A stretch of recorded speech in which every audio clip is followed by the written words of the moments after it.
Karibuni sana wapendwa watazamaji wetu katika kipindi chenu mkipendacho, kipindi cha Biblia Yasema. Biblia Yasema ni kipindi kinachopokea maswali kutoka kwa watazamaji wetu, nasi tunayachambua na kuyatafutia majibu kutoka kwenye Biblia. Leo tena tumepokea maswali kadhaa kutoka kwa watazamaji wetu ambayo hivi punde tutakwenda kuyajibu. Mimi ni mtumishi wako mchungaji Steven Leta, ambaye nipo na msomaji wangu dada Miliana. Tunaokwenda kuwahudumia katika kipindi hiki, na kabla hatujaanza kipindi hicho, hebu tupate kuomba. Baba yetu mwema wa mbinguni, tunakushukuru sana kwa fursa hii ya pekee ambayo umetupatia. Tunahitaji uongozi wako katika kipindi chetu, ili yale tunaokwenda kuyafanya, yale tunaokwenda kuyaongea yakawe msaada kwa mtazamaji wetu katika kumsaidia kufanya uamuzi wa kuchagua wewe kuwa Bwana na Mwokozi wa maisha yake. Ndivyo tunavyoomba katika jina la Yesu Kristo. Amina. Amina. Basi tupate swali letu la kwanza. Asante Pastor. Swali nasema, Sabato inapatikana wapi katika Biblia? Huyu ametaka kujua Sabato inapatikana wapi katika Biblia. Tunajibu kama ifuatavyo. Sabato inapatikana mara nyingi sana katika Biblia. Kimsingi Sabato imetajwa mara 145 katika Biblia nzima, na katika hizo mara 89 imetajwa katika Agano la Kale na mara 56 imetajwa katika Agano Jipya. Na mara ya kwanza kabisa Sabato kutajwa kwenye Biblia ni katika sura ya kwanza ya kitabu cha Mwanzo. Tunasoma katika kitabu cha Mwanzo sura ya 2 fungu la kwanza hadi la 3. Biblia inasema, basi mbingu na nchi zikamalizika na jeshi lake lote, na siku ya 7 Mungu alimaliza kazi yake yote aliyoifanya. Akastarehe siku ya 7, akaacha kufanya kazi yake yote aliyoifanya. Mungu akaibarikia siku ya 7, akaitakasa, kwa sababu katika siku hiyo Mungu alistarehe, akaacha kufanya kazi yake yote aliyoiumba na kuifanya. Umesikia ikitajwa hapo siku ya 7, siku ya 7, siku ya 7. Katika hilo fungu, ingawa neno Sabato halijatajwa, maelezo yanayopatikana mahali pengine katika Biblia yanathibitisha kwamba hiyo siku ya 7 ambayo imetajwa kwenye hilo fungu tulilotoka kulisoma, hiyo siku ya 7 ambayo Mungu alipumzika kwenye mwisho wa juma la uumbaji, ilikuwa ni siku ya Sabato. Ni wapi pengine tunapopata maelezo yanayotuthibitishia kwamba ile siku ya 7 iliyokuwa ikitajwa katika kitabu cha Mwanzo sura ya 2 fungu la kwanza hadi la 3 ilikuwa inazungumzia Sabato? Ni katika kitabu cha Kutoka 20 fungu la 8 hadi 11. Biblia inasema, ikumbuke siku ya Sabato uitakase. Siku 6 fanya kazi, utende mambo yako yote, lakini siku ya 7 ni Sabato ya Bwana Mungu wako. Siku hiyo usifanye kazi yoyote, wewe wala mwana wako wala binti yako wala mtumwa wako wala mjakazi wako wala mnyama wako wa kufuga wala mgeni aliye ndani ya malango yako. Maana kwa siku 6 Bwana alifanya mbingu na nchi na bahari na vyote vilivyomo, akastarehe siku ya 7. Kwa hiyo Bwana akaibarikia siku ya Sabato, akaitakasa. Kwa hiyo ile siku ya 7 ambayo Mungu katika kitabu cha Mwanzo sura ya 2 fungu la kwanza hadi la 3 amekuwa akiitaja kwamba ilikuwa ni siku aliyopumzika baada ya kukamilisha uumbaji wake. Unapokuja katika kitabu cha Kutoka sura ya 20 fungu la 8 hadi 11, inakuambia hiyo siku ya 7 ni siku ya Sabato. Kwa hiyo kwa kuwa umetaka kujua Biblia imetaja Sabato mara ngapi, nimekueleza imetajwa mara nyingi katika Agano la Kale na katika Agano Jipya, lakini mara ya kwanza imetajwa katika hiyo sura ya pili ya kitabu cha Mwanzo, fungu la kwanza hadi la 3. Na hata hivyo Sabato imetajwa tena katika maagano ambayo Mungu alifanya na Waisraeli. Mungu katika historia amefanya maagano kadha wa kadha na taifa la Israeli ya zamani, na kwa kuwa wakati Mungu anaweka hayo maagano na taifa la Israeli, kulikuwa na miungu mingine iliyokuwa inaaminiwa na mataifa yaliyokuwa yanawazunguka Waisraeli, mataifa yaliyokuwa jirani zao. Kwa hiyo Mungu katika kujitambulisha kwa Waisraeli alijitofautisha na hiyo miungu kwa kutaja sifa yake ya uumbaji wakati alipokuwa anahitaja amri ya 4. Katika ile amri ya 4 ambayo tumetoka kuisoma, Mungu anatambulishwa pale, lakini anatambulishwa kama Mungu muumbaji mwenye uwezo wa kuumba. Katika kitabu cha Kutoka tena 31 fungu la 13, Biblia inasema, kisha nena wewe na wana wa Israeli na kuwaambia, hakika mtazishika sabato zangu, kwa kuwa ni ishara kati ya mimi na ninyi katika vizazi vyenu vyote, ili mpate kujua ya kuwa mimi ndiye Bwana niwatakasaye ninyi. Kwa hiyo Mungu alijitanabaisha kwamba ndiye aliyeumba mbingu na nchi na ndiye muumbaji, na namna mojawapo ya kulitambua jambo hilo na kukiri hasa kwa viumbe ambao pamoja na sisi wanadamu ni kupumzika hiyo siku ya 7 ambayo yeye pia alipumzika. Alikuwa na siku 6 zilizojaa shughuli nyingi kabisa, lakini siku ya 7 hapakuwa na shughuli yoyote. Alikuwa amepumzika, alikuwa amestarehe, na lengo lake ni kutaka sisi wanadamu tutakao kuja baadaye tusisahau tukio hilo la uumbaji, ya kwamba dunia hii pamoja na ukubwa wake wote ilitumika tu siku 6 kuiumba, na katika hiyo siku ya 7 Mungu alitamani viumbe wote waweze kupumzika, waweze kutafakari jambo hilo kubwa sana la kiupekee ambalo Mungu amewatendea kwa kuwaumba. Lakini pia siku hiyo ya 7 Mungu alikusudia itumike kukumbuka tukio kubwa sana la ukombozi. Katika fungu ambalo tumetoka kulisoma hapo, Biblia imesema kwamba mpate kujua kwamba mimi ndimi Bwana niwatakasaye ninyi. Kwa hiyo kusudi nyingine la kuwepo kwa siku ya mapumziko, siku ya 7 ya juma ambayo ni Sabato, ilikuwa ni kwamba itumike kutafakari ukombozi ambao Mungu ameufanya kwa wanadamu. Mungu anakumbukwa kwa matukio makubwa mawili ambayo ameyafanya kwa wanadamu. Tukio la kwanza ni kuwaumba kwa mfano wake na kwa sura yake, lakini pia ameumba na dunia na vitu vyote vilivyopo. Hayo haijafanywa na mwingine isipokuwa ni huyo Mungu, na Mungu alitaka hilo jambo libaki katika kumbukumbu ya wanadamu, na kwa hiyo akatuwekea Sabato. Lakini sababu ya pili ya Mungu kutuwekea Sabato, siku ya mapumziko, ni sababu ya ukombozi. Baada ya kuanguka dhambini, Mungu ametumia gharama kubwa sana kuja kututafuta na kuturejesha, na hiyo imefanywa katika maisha ya Yesu. Katika maisha yake aliyoishi hapa duniani, aliishi maisha makamilifu akijaribiwa na dhambi. Hiyo ni katika namna ya kututafuta na kutuokoa, na baadaye akafa kifo cha aibu pale msalabani.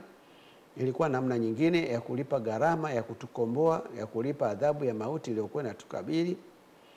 Na hivi sasa Roho Mtakatifu anaendelea mchakato wa kubadilisha tabia na mwenendo wetu ili vifanane na tabia na mwenendo wa kule mbinguni.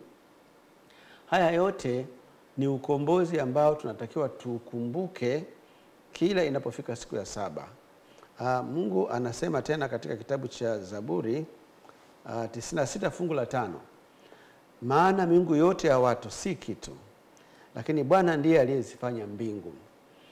Kama unakumbuka kwamba nilikwambia pale awali, Mungu alipokuwa anajitambulisha katika hii dunia, alianza na taifa la Israeli.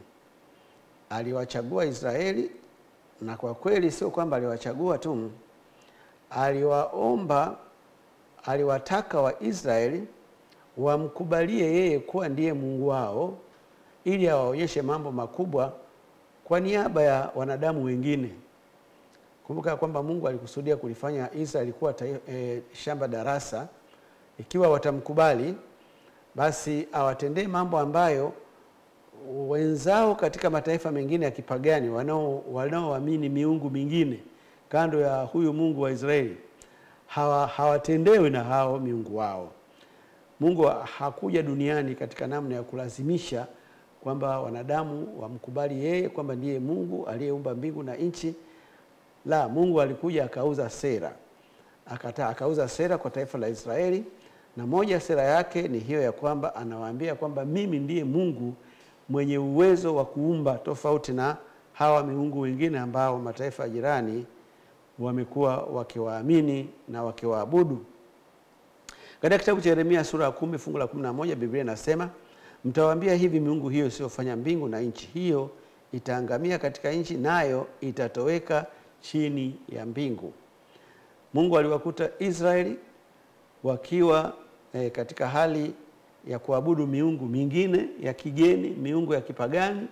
Kumbuka kwamba taifa la Israeli limetokana na Ibrahimu ambaye aliitwa kutoka Uru ya Wakaldayo akiwa mpagani kabisa asiyemjua Mungu aliyeumba mbingu na nchi, na Mungu akajitambulisha kwake Ibrahimu na kwa wazao wake ambao ndio taifa la Israeli, akiwajulisha kwamba yeye ndiye Mungu aliye tofauti kabisa na miungu wengine wote, kwa sababu yeye aliumba mbingu na nchi, lakini yeye pia ndiye aliyetuumba sisi wanadamu, lakini pia yeye ndiye aliyetukomboa, ndiye anayeshughulikia mpango wa kutukomboa.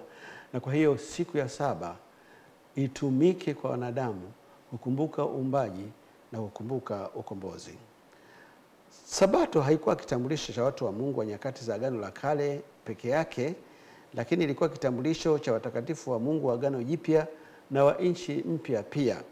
Tofauti na dhana ya watu wengi wanaofikiri ya kwamba hii Sabato ilielekezwa tu kwa Waisraeli, jibu ni kwamba ni kweli Mungu aliwataka Waisraeli waitunze Sabato, kwa sababu Waisraeli Mungu aliwachukulia kama shamba darasa la kutolea fundisho ambalo alikusudia liende kwa watu wote. Na kwa hiyo Waisraeli walitakiwa watunze Sabato, lakini na watu wa mataifa mengine walitakiwa waitunze Sabato. Tunapata wapi hayo? Ni katika kitabu cha Isaya 56 fungu la 6 hadi la 7. Biblia inasema, na wageni walioandamana na Bwana ili wamhudumu na kulipenda jina la Bwana kuwa watumishi wake, kila aishikae Sabato asiivunje na kulishika sana agano langu, nitawaleta hao nao hata mlima wangu mtakatifu na kuwafurahisha katika nyumba ya sala. Makafara yao na dhambi zao zitakubaliwa juu ya madhabahu zangu, kwa maana nyumba yangu itaitwa nyumba ya sala kwa mataifa yote. Kwa hiyo Mungu alikuwa ana mpango na watu wa mataifa yale mengine wanaoamini miungu ambayo haijaumba, miungu ambayo haina uwezo wa kuumba, ambayo Mungu alitambulisha kama ni miungu midhaifu sana. Kama ambavyo fungu tumetoka kulisoma hapa, wageni walikaribishwa kutunza Sabato, na Mungu anasema watakapotunza Sabato makafara yao atayakubali. Yani zile ibada walizokuwa nazifanya kwa miungu ya kigeni Mungu atazikubali as long as wanatunza Sabato. Kwa hiyo Sabato kimsingi haikuwa imewalenga Waisraeli peke yake. Sabato ilikuwa imelenga wanadamu wote, na ushahidi ni hilo fungu tulilotoka kulisoma. Fungu hilo linafuta ile dhana kuwa Sabato iliwahusu Wayahudi peke yake, na habari njema ni kwamba Yesu alipohojiwa kuhusu ni watu gani wanatakiwa waitunze Sabato, jibu lake lilionyesha dhahiri ya kwamba Sabato haikuwahusu Wayahudi peke yake au Waisraeli peke yake, bali iliwahusu wanadamu wote. Katika kitabu cha Luka 6 fungu la 5 Biblia inasema, akawaambia mwana wa Adamu ndiye Bwana wa Sabato. Katika kitabu cha Marko 2 fungu la 27 Biblia inasema, akawaambia Sabato ilifanyika kwa ajili ya mwanadamu, si mwanadamu kwa ajili ya Sabato. Kwa hiyo maelezo ya hili fungu la Marko 2:27 linathibitisha ya kwamba Sabato haikuwahusu Wayahudi au Waisraeli peke yake, bali Sabato iliwahusu wanadamu wote. Siwezi kukutajia mafungu yote yanayotaja Sabato kama ulivyokuwa umeomba, ila nimekuambia yako mafungu mengi tu.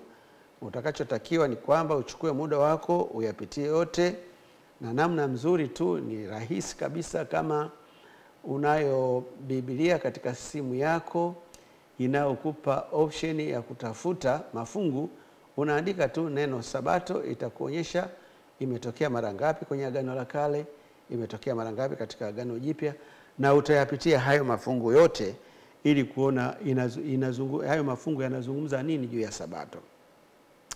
Na labda nikupe tu wazo moja ambalo watu wengine wamekuwa wakitatanika nalo.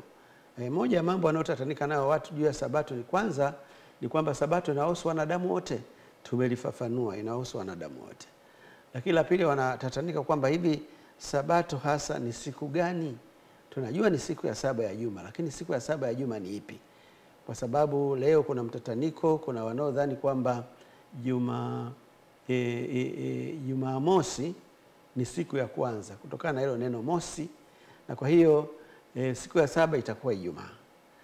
Na kuna wanaodhani kwamba hapana, siku ya 7 itakuwa Jumapili, kwa sababu watu wengi wanaonekana kusali siku ya Jumapili na kufanya ibada zao siku za Jumapili. Lakini pia kuna wanaohisi kwamba itakuwa Jumamosi, kwa sababu pia kunaonekana watu fulani wanaoabudu siku ya Jumamosi, wanaosali siku ya Jumamosi. Na sasa siku ya 7 ya juma ni ipi hasa?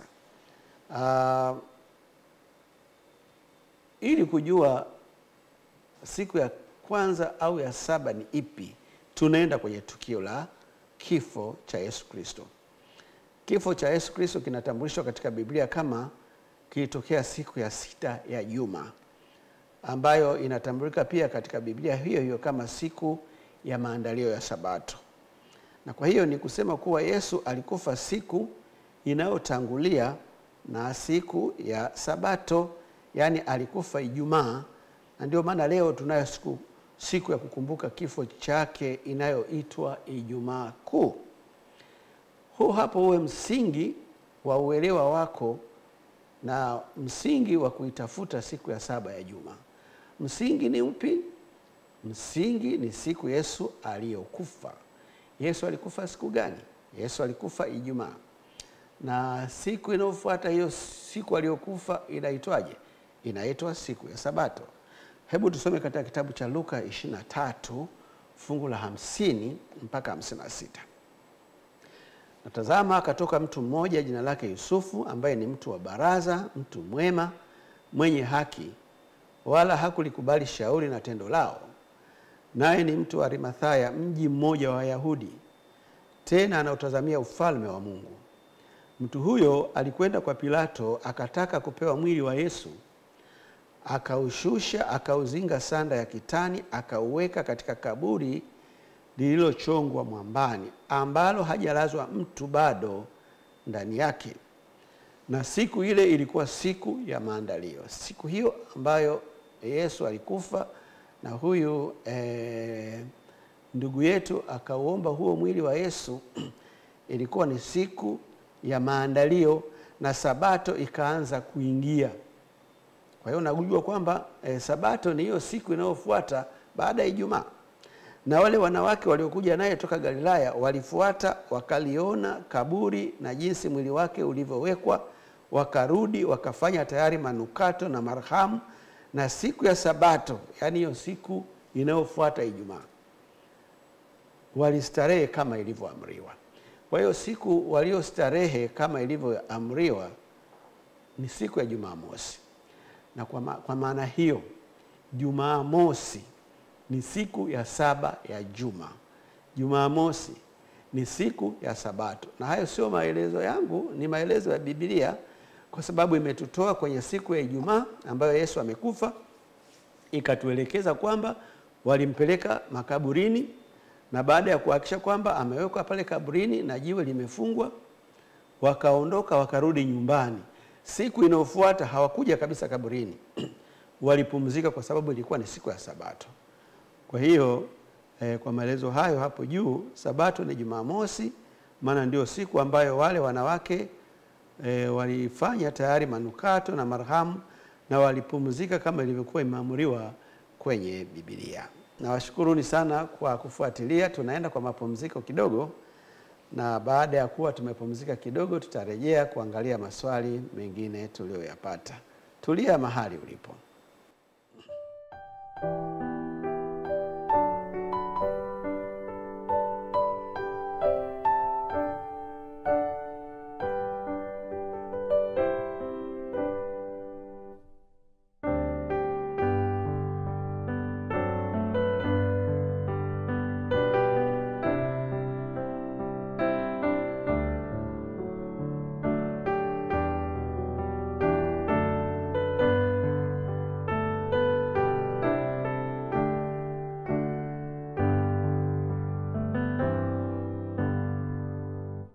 Asanteni, tumerejea tena baada ya mapumziko. Tunaenda kuangalia swali linalofuata. Karibu. Neno Sabato linamaanisha nini katika lugha ya Kiebrania? Naam, huyu ametaka kujua Sabato inamaanisha nini kwenye lugha ya Kiebrania. Najibu kama ifuatavyo. Biblia kabla haijatafsiriwa katika lugha tunayozitumia leo, lugha yake ya awali kabisa ilikuwa ni Kiebrania na Kiyunani. Na maeneo fulani hasa kitabu cha Danieli kiliandikwa pia kwa Kiharamani. Na Biblia ya Agano la Kale yenyewe iliandikwa kwa Kiebrania, wakati ile Biblia ya Agano Jipya iliandikwa kwa Kiyunani. Mara nyingi tunapopata utata wowote wa neno fulani tumekutana nalo, tunaondoa huo utata kwa kwenda kuangalia lugha ya asili, lugha ya awali ambayo iliandikiwa. Na hiyo ndio faida ya kujifunza lugha hizo, ama kwenda kuangalia lugha ya awali ilikuwa imetoa tafsiri gani. Kwa kuwa umetaka kujua maana ya Sabato kwa lugha ya Kiebrania, na kujibu kama ifuatavyo. Neno Sabato kwa Kiebrania linaandikwa hapa, kuna namna ilivyoandikwa. Unajua maandishi ya Kiebrania ni tofauti na haya kwetu, lakini hicho kitu kilichoandikwa hapo kinachomaanisha Sabato kwa lugha ya Kiebrania inatamkwa Shabati. Neno hilo Shabati ni kitenzi chenye maana ya acha au pumzika. Kwa hiyo unaposikia Sabato maana yake ni pumzika au acha kufanya kazi. Neno hilo hilo linatumika kutambulisha siku ya sita ya juma ambayo ni siku ya kupumzika na ya kuacha kufanya kazi kama ilivyoamriwa na Mungu. Kwa hiyo unaposikia Sabato, siku ya Sabato, maana yake ni kwamba inatumia neno hilo Shabati, kwamba siku ya kuacha kufanya kazi, siku ya kupumzika. Unaweza kutumia neno lolote katika hayo mawili, itakuwa ni sawa tu.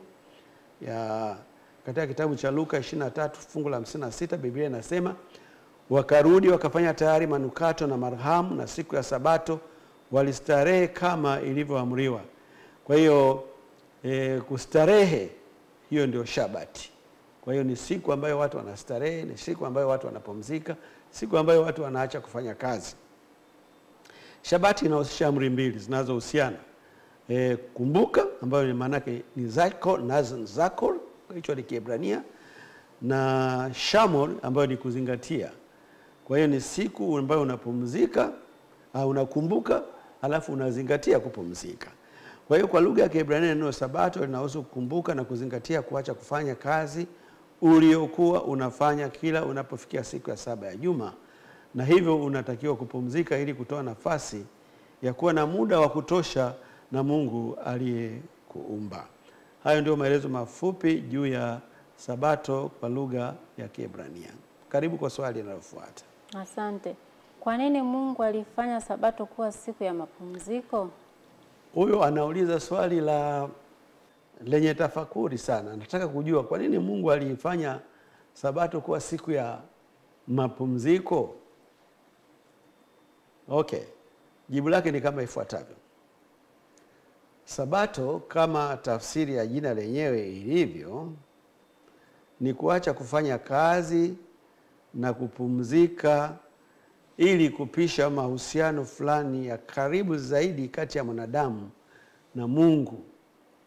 Kwa hiyo Mungu kimsingi alitamani kuwa na muda mzuri na mwanadamu, angalau siku moja kati ya zile siku saba za juma. na ndio maana akaweka Sabato au akaweka hayo mapumziko. Kilichomsukuma zaidi ni kwamba anahitaji kuwa na muda na mwanadamu, muda wa kuongea naye, muda wa kumshauri, muda wa kusikiliza changamoto alizonazo, muda wa kupokea shukrani alizonazo kama zipo. Na hiyo kwa Mungu aliona inahitaji kuwa na muda ambao hauna mwingiliano na mambo mengine.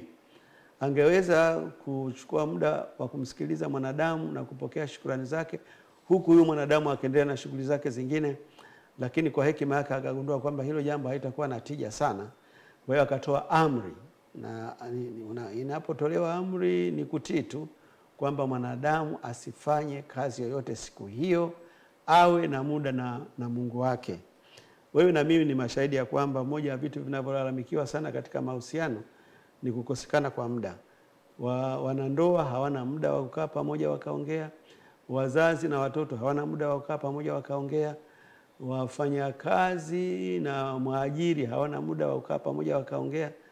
Na ili kuondokana na hiyo shida, Mungu alitoa siku nzima ya kukaa na wanadamu ili apate kuongea nao. Mungu alifanya Sabato kuwa siku ya mapumziko kwa kuwa ilikuwa siku aliyomaliza kufanya kazi yake ya kuumba dunia na vyote vilivyomo ndani yake.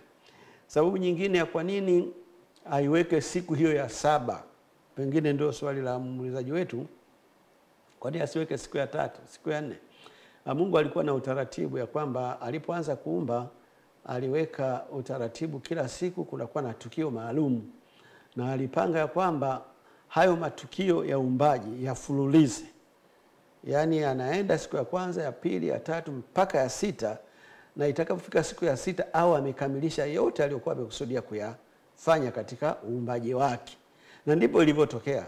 Baada ya siku 6 uumbaji ukakamilika, na sasa alikuwa amepanga kwamba siku inayofuata, ambayo itakuwa ni siku ya 7, kusiwe na kazi yoyote kwake yeye mwenyewe, asiwe na kazi ya kufanya, lakini pia kwa mwanadamu, kwa sababu katika uumbaji wake Mungu mdau wake namba 1 ni mwanadamu. Unapozungumza mdau, nafikiri unanielewa, mtu ambaye anaweza kushare naye mawazo, kwa sababu Mungu, mwanadamu aliumbwa kwa mfano wa Mungu. Na kwa maana ya kwamba sisi tunaweza tukaongea na Mungu, tukashauriana naye, tukamuuliza maswali, akatupa maelekezo. Yeye alikusudia kwamba baada ya kukamilisha huo uumbaji kuwe na siku maalum ambayo anakaa na huyu kiumbe anayeitwa mwanadamu. Na kwa ikawa hivyo ya kwamba ametaka kujua kwamba kwa nini Mungu aliweka siku ya kupumzika, kwa nini Mungu aliweka siku ya Sabato. Ni hivyo, ilikuwa ni siku kwa ajili ya kuimarisha mahusiano. Kitabu cha Mwanzo 2 fungu la 1 hadi la 3, Biblia inasema, basi mbingu na nchi zikamalizika na jeshi lake lote, na siku ya 7 Mungu alimaliza kazi yake yote aliyoifanya, akastarehe siku ya 7, akaacha kufanya kazi yake yote aliyoifanya. Mungu akaibarikia siku ya 7, akaitakasa, kwa sababu katika siku hiyo Mungu alistarehe, akaacha kufanya kazi yake yote aliyoumba na kuifanya. Sasa unagundua ya kwamba Biblia inatuambia Mungu alifanya kazi kwa siku 6. Lakini Biblia hiyo tena nakwambia na siku ya 7 kuna kitu alichokifanya, yani kukamilisha uumbaji wake. Kuna kitu alikifanya siku ya 7, na hicho kitu ni kuweka ibada. Siku ya 7 Mungu alizindua ibada. Ibada ambayo mwanadamu alipewa kama zawadi, kwamba hii itakuwa ni zawadi yako maisha yako yote. Inapofika siku ya 7, usisahau kufanya ibada. Na ibada maana yake nini? Ni kuacha shughuli zako zote na kuketi miguuni pa Mungu na kumsikiliza Mungu anataka nini. Na wewe pia unapata nafasi ya kumweleza Mungu changamoto zako, mnabadilishana mawazo pale, mnayajenga, mnamaliza, mnaendelea na shughuli zingine siku ya wiki nyingine inayokuja. Kwa hiyo ibada iliingizwa hapo siku ya 7 ya juma. Haikuingizwa siku ya kwanza wala ya pili, ya 3 wala ya 6. Ni siku ya 7 ndipo Mungu aliintroduce ibada pale kwa wanadamu. Na kuna baadhi ya watu wangeona wanasema kwamba mbona hatuoni Mungu akiweka ibada pale? Ni kama amejipumzikia tu yeye mwenyewe. Mungu hakuwa amepumzika yeye mwenyewe. Yeye mwenyewe alipumzika, na huyo mwanadamu pia alipumzika, na viumbe pia walipumzika, wakawa kwenye ibada. Hiyo siku ya 7 Mungu alitenga kwa ajili ya ibada, sio kupumzika tu kama vile sikukuu hivi au siku ya hofu. Haikuwa tu siku ya hofu, ilikuwa ni siku ya ibada. Kwa mara ya kwanza katika sayari hii ibada ilifanyika siku ya 7 ya juma la uumbaji. Katika kitabu cha Kutoka 20 fungu la 8 hadi 11 tunaona tena Mungu akirejea pale kuelezea swala la ibada. Ikumbuke siku ya Sabato itakase, siku 6 fanya kazi, utende mambo yako yote, lakini siku ya 7 ni Sabato ya Bwana Mungu wako. Siku hiyo usifanye kazi yoyote, wewe wala mwana wako wala binti yako wala mtumwa wako wala mjakazi wako wala mnyama wako wa kufuga wala mgeni aliye ndani ya malango yako, maana kwa siku 6 Bwana alifanya mbingu na nchi na bahari na vyote vilivyomo, akastarehe siku ya 7. Kwa hiyo Bwana akaibarikia siku ya Sabato akaitakasa. Angalia hapa, Mungu anapokuja kuongea na wana wa Israeli anawapatia Sabato. Anawakumbusha kwamba hii Sabato hii sio kwamba ndio mnaanza nayo nyie. Hii ndio siku, hii ndio ibada ambayo niliifanya nilipokamilisha uumbaji. Kwa hiyo ibada ya Sabato ilianza siku ile Mungu alipokamilisha uumbaji, na siku ile ya 7 ya juma, na ikaendelea hivyo katika karne zote mpaka inakuja kuwakuta wana wa Israeli. Kwa hiyo hiyo ndio sababu ya Mungu kuanzisha ibada. Ilikuwa ni mpango wa Mungu kuwa wanadamu wafanye ibada yao ya kila juma ifikapo siku ya 7 ya juma, ili pamoja na kupata fursa ya kumshukuru Mungu kwa uumbaji, ibada hiyo pia itumike kukumbuka ukombozi utakaoletwa na kifo cha Kristo Yesu. Katika kitabu cha Mwanzo sura ya 4 fungu la 1 hadi la 4, Biblia inasema, Adamu akamjua Hawa mkewe, naye akapata mimba akamzaa Kaini. Akasema, nimepata mtoto mwanaume kwa Bwana. Akaongeza akamzaa ndugu yake Habili. Habili alikuwa mchunga kondoo na Kaini alikuwa mkulima wa ardhi. Ikawa hatimaye Kaini akaleta mazao ya ardhi sadaka kwa Bwana. Habili naye akaleta wazao wa kwanza wa wanyama wake na sehemu zilizonona za wanyama. Bwana akamtakabali Habili na sadaka yake, bali Kaini hakumtakabali wala sadaka yake. Kaini akaghadhibika sana, uso wake ukakunjamana. Hapa tunakutana na tukio la ibada. Watoto wa Adamu na Eva walifundishwa na wazazi wao kuitunza Sabato, kuwa na ibada inayofanyika kila mwisho wa juma. Na hapa tunawaona wakifanya ibada ambayo imefungamanishwa na utoaji wa dhabihu au makafara. Walielekezwa kwamba wakati wakisubiri Yesu kuja duniani, ambaye atakuja kufa badala yao na hivyo kuwarejesha tena hali yao ya mwanzo ya kutokuwa na dhambi, watakuwa wakichinja wanyama kama sehemu ya ibada yao. Sasa huyu kaka mkubwa Kaini akataka kubadilisha utaratibu, akaja na mazao ya shambani. Ilikakataliwa jambo hilo, lakini yule Abeli akakubaliwa kile alichokifanya. Hii inatufundisha nini? Hii inatufundisha wazo lile ya kwamba ibada inalenga kuwa mahali ambapo kumbukumbu za ukombozi zitakuwa zikiendelezwa, mahali ambapo waliokombolewa wataendelea kumshukuru Mungu kwa huo ukombozi. Na kwa hiyo jambo hilo lilianza tu walipokuwa wametoka pale bustani ya Eden, na likaendelea hivyo katika miaka yote. Kwa hiyo Mungu anapotuwekea siku ya kumwabudu, anakusudia pia iwe siku ya kututakasa, ya kuendelea kututakasa, maana sisi tunaendelea na mchakato, lakini siku ya kumshukuru kwa ukombozi ambao ametufanyia kupitia Yesu Kristo. Unapoacha ibada, unakosa mahali pa kufanyia hayo mambo, pa kumshukuru Mungu kwa uumbaji na pa kumshukuru Mungu kwa ukombozi. Tupatie swali jingine. Asante. Ni lini Sabato ilianzishwa? Tunayo maswali ya mfululizo wa Sabato tumeweka mahali pamoja.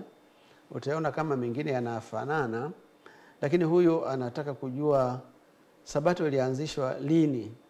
Ninadhani amekutana na watu wanaosema Sabato ilianzishwa baadaye sana, labda kwa Waisraeli ndio waliokuwa wanaitunza Sabato, lakini huko nyuma Sabato haikuwepo. Sasa tunajibu kama ifuatavyo. Sabato ilianzishwa siku ya 7 ya juma la uumbaji baada ya Mungu kumaliza kazi yake yote aliyokuwa anaifanya. Tafsiri ya neno sabato kwa lugha ya asili ya Kiebrania ni kitenzi pumzika au acha kufanya kazi. Baada ya kuwa amefanya kazi ya kuumba dunia kwa siku 6, Mungu alipumzika siku ya 7. Na hivyo kuanzisha utaratibu wa kufanya ibada kila ifikapo siku hiyo ya 7 ya juma. Na ukumbuke ya kwamba ingawa lugha inayotumika ni kwamba Mungu alipumzika, hiyo haimaanishi kwamba Mungu alikuwa amechoka, kwa sababu Mungu hawezi kuchoka. Lakini Mungu alitaka kutufundisha sisi wanadamu tunaochoka ya kwamba tunahitaji kupumzika. Kwa hesabu zake alivyotuangalia kwamba ukifanya kazi siku ya kwanza, ya pili, ya tatu, ukafanya kikamilifu kabisa, ukifika siku ya 6 unakuwa umechoka, unahitaji kupata nguvu mpya.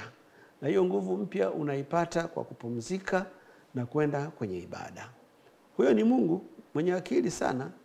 Shida ni kwamba sisi tulio wanadamu tunafikiria tumsaishe Mungu. Unawezaje kumsaisha yule aliyekuumba? Hata wanadamu wanapotengeneza vifaa vyao wanaelekeza kwamba hii gari baada ya kutembea kwa mwendo fulani inatakiwa iende ikafanyiwe service. Unawezaje kushindana na huyo aliyetengeneza gari alafu unaipeleka service kwa muda unaotaka wewe mwenyewe? Kwa hiyo wewe ili ufanyiwe service, anayejua muda unaotakiwa wewe ufanyiwe service ni huyo aliyekutengeneza, huyo aliyekuumba, ambaye ni Mungu. Kwa hiyo Mungu aliweka utaratibu wa mapumziko na utaratibu wa ibada katika namna ya kufanyia service mwili wako. Zaburi 33 fungu la 6 na la 9, Biblia inasema, kwa neno la Bwana mbingu zilifanyika na jeshi lake lote kwa pumzi ya kinywa chake. Maana yeye alisema ikawa, na yeye aliamuru ikasimama.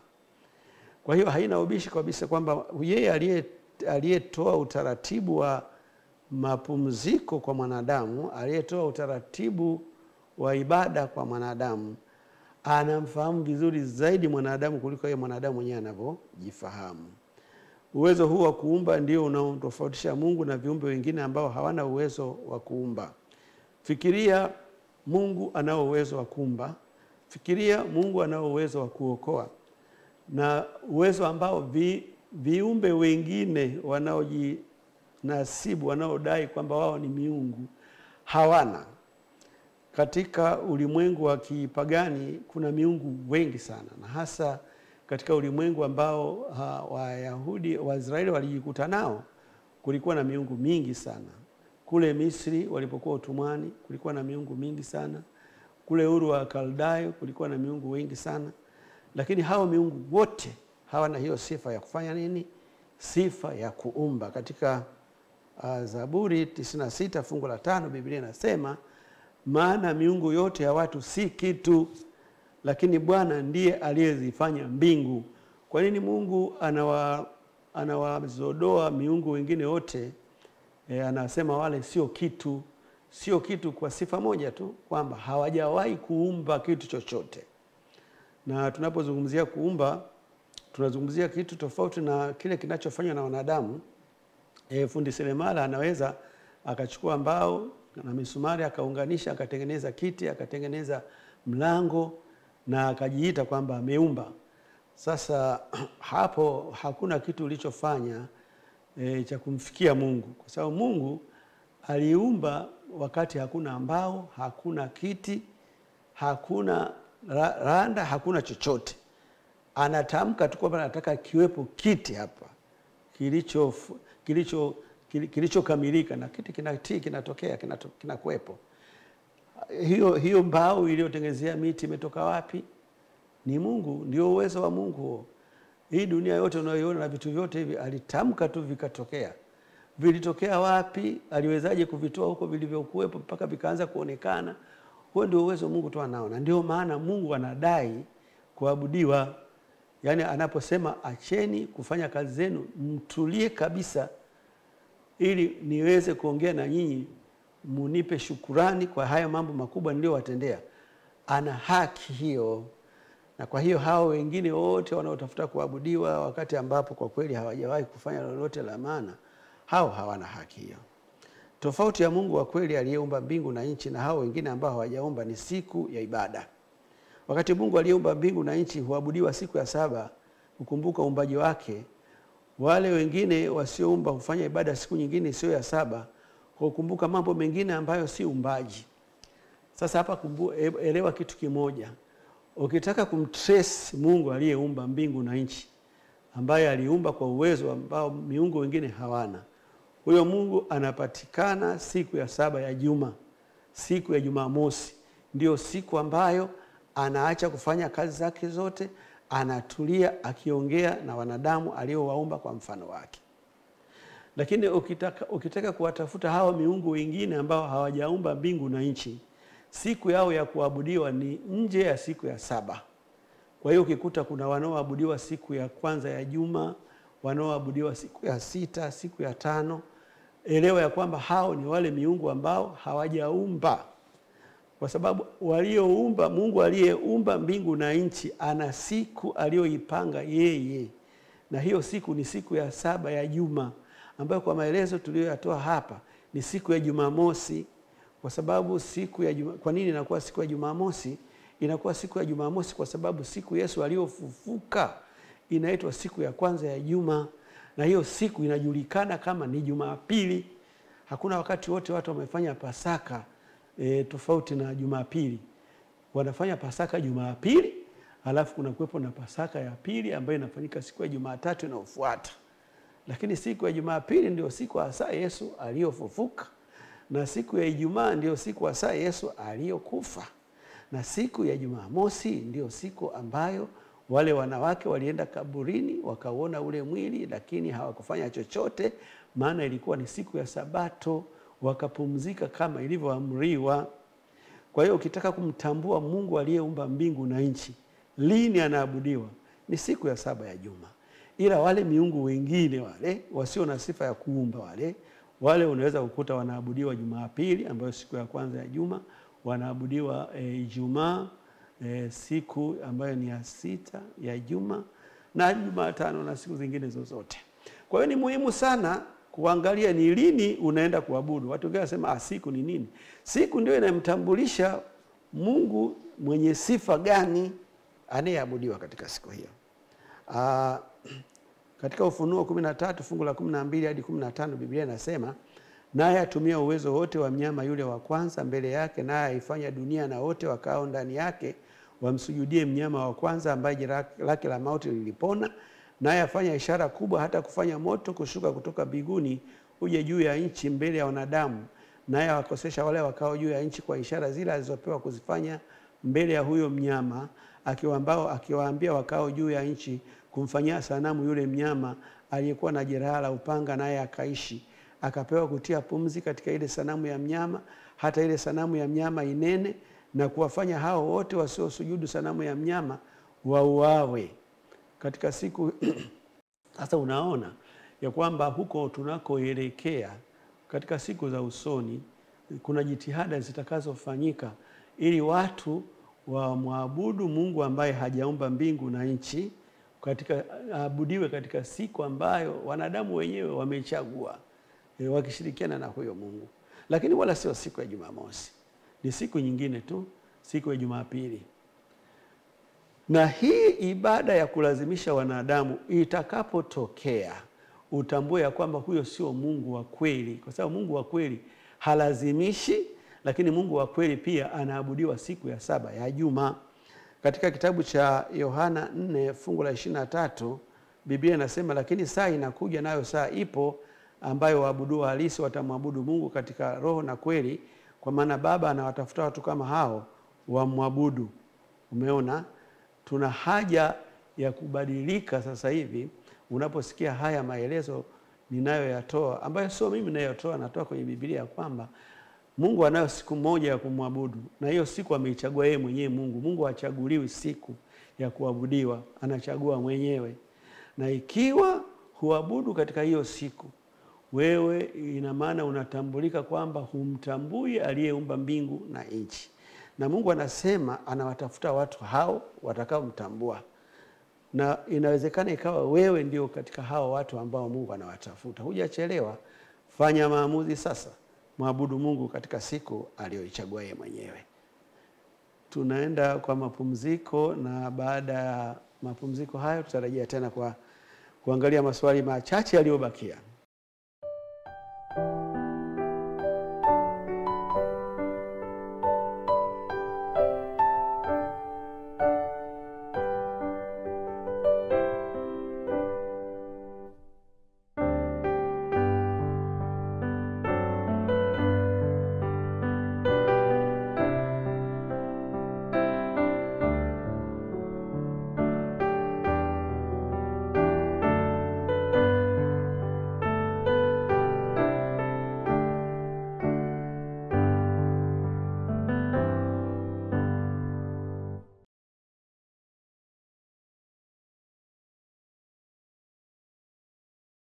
Asante sana. Tumerejea baada ya mapumziko ya muda mfupi na tunaangalia swali moja kutoka kwa Deo. Tusomee swali hilo.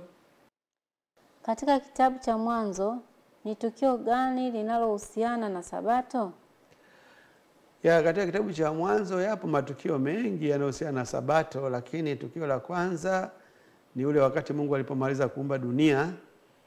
Biblia inatuambia kwamba alipumzika na kuacha kufanya mambo yake yote, akaitenga hiyo siku ya saba kwa kuibariki na kuitakasa ili iwe tofauti na siku zile zingine. Na hiyo tunapata katika kitabu cha Mwanzo 2:1-3 pale Biblia inaposema, basi mbingu na nchi zikamalizika na jeshi lake lote, na siku ya saba Mungu alimaliza kazi yake yote aliyoifanya, akastarehe siku ya saba, akaacha kufanya kazi yake yote aliyoifanya. Mungu akabarikia siku ya saba, akaitakasa, kwa sababu katika siku hiyo Mungu alistarehe, akaacha kufanya kazi yake yote aliyoiumba na kuifanya. Kwa hiyo kuanzia wakati huo, siku hiyo ya saba ikawa imetengwa kwa jukumu la kuabudu.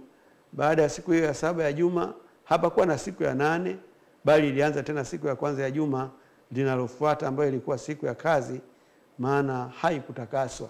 Kwa hiyo tambua ya kwamba Mungu amezitofautisha hizi siku. Katika siku 7 za juma, siku 6 za kwanza ni za kawaida sana, na hizo wamepewa wanadamu wafanye chochote wanachokifanya, japo yale mema tu. Na siku moja ile ya 7, hii ni tofauti sana. Hii siku Mungu ameibariki, hii siku Mungu ameitakasa. Huwezi kuona kwa macho yako huo utakaso ambao Mungu ameutakasa kwenye siku ya Jumamosi, au baraka ambao Mungu ameweka katika siku ya Jumamosi.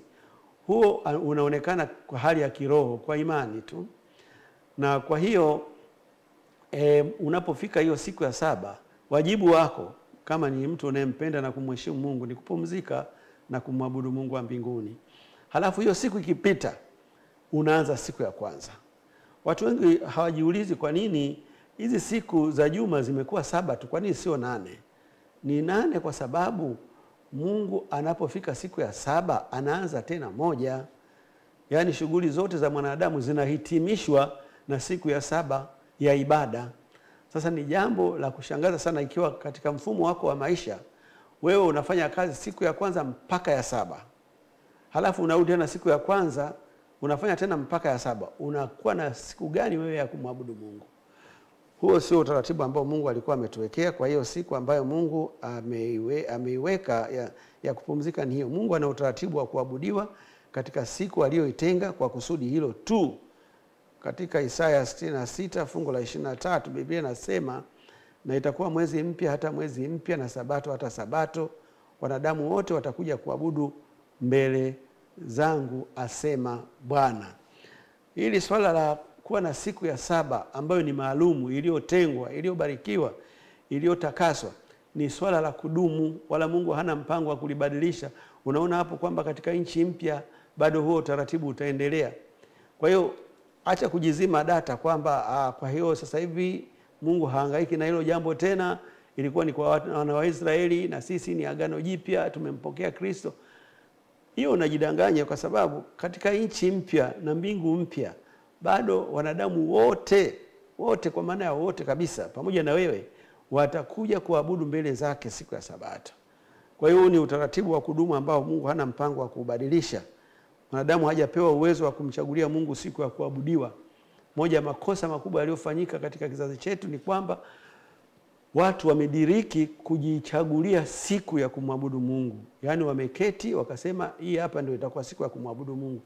Mungu hawezi kuchaguliwa siku ya kuabudiwa. siku ya Mungu kuabudiwa anachagua yeye mwenyewe. Yeye mwenyewe anaichagua hiyo siku, yeye mwenyewe anaitakasa hiyo siku, yeye mwenyewe anaibariki hiyo siku. Lakini kumekuwepo na majaribio ya ajabu kabisa ambapo wanadamu wamejichagulia siku, wakaibariki wao wenyewe, wakaitakasa wao wenyewe. Huo ni mgogoro mkubwa sana, na Mungu ana ugomvi na wanadamu juu ya jambo hilo. Na wewe kama ni miongoni mwa wale wamekengeuka wakawa na siku tofauti ya kumwabudu Mwenyezi Mungu, bado unayo nafasi ya kubadilisha. Ninapoelekea mwisho wa kipindi chetu, ni kushukuru sana wewe ambaye umekuwa pamoja nami tangu mwanzo wa kipindi hiki mpaka tunapohitimisha. Ninaamini ya kwamba majibu tuliyoyatoa yamekusaidia na yatakusaidia pia katika kufanya maamuzi ya kumchagua Mungu ili hatimaye ukapate kuokolewa. Tutaenda kuomba, na ikiwa una changamoto yoyote na ikiwa unatamani kuanza kuitunza Sabato kwa mara ya kwanza, wakati nikiomba wewe utainua mkono mahali ulipo, ushahidi kwa Mungu ya kwamba umemkubali na kumpokea. Hebu tuombe. Baba yetu mwema wa mbinguni, nakushukuru kwa ajili ya kipindi hiki. Tumehitimisha kipindi hiki ambacho tumejadili kwa upana sana juu ya ibada ambayo ulitupatia si wanadamu kama zawadi. Saidie mtazamaji wangu na msikilizaji wangu kuheshimu hiyo siku ambayo wewe uliichagua, ukaibariki, ukaitakasa, ili na yeye apate muda wa kupumzika miguuni pako, apate nafasi ya kukushukuru kwa mema unayomtendea, lakini pia apate nafasi ya kueleza changamoto alizonazo. Asante kwa sababu naamini utafanya hivyo. Tunaomba na kushukuru katika jina la Yesu Kristo. Amina. Amina.